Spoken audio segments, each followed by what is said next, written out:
So Jesus was by the lake in Galilee and he was teaching, and then he said to some of the fishermen, "Come and follow me, and I will make you fishers of men." And so as we begin to pray, it's often us like expressing our hearts to God, telling him about the things which are going on in our lives, and we study our Bibles and we begin to read, and God starts to fill us with his Spirit. But then there's going to be a time when God is speaking to us. He's going to call us. You know, it says in the Bible, how can people go unless they're sent? And Jesus is always wanting to send people out into the harvest fields. He says, look to the fields.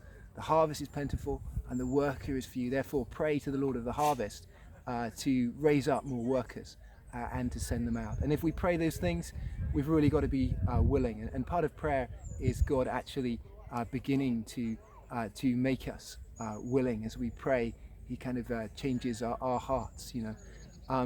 But also there's this great cost, because these fishermen, they laid aside their nets, they laid aside their jobs and their livelihood.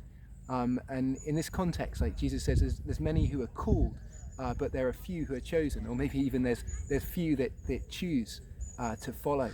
And we want to be those that choose to accept God's calling.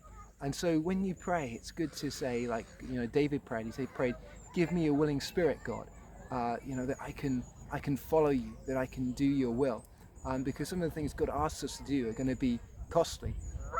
It's like this parable where it says there was a man, and he found a treasure in a field, and then he went and he hid it, and then he went away and he bought the field. He sold everything he had that he could buy it, and then he came and he dug it back up that he could have it. And sometimes in prayer, God speaks to us and he gives us a great revelation of some great truth. But in order to actually lay hold of that thing, it's going to cost us to take hold of it. And sometimes when God brings revelation, we just want to share it with everyone and tell it, "Oh, God gave me this great revelation or understanding of his truth."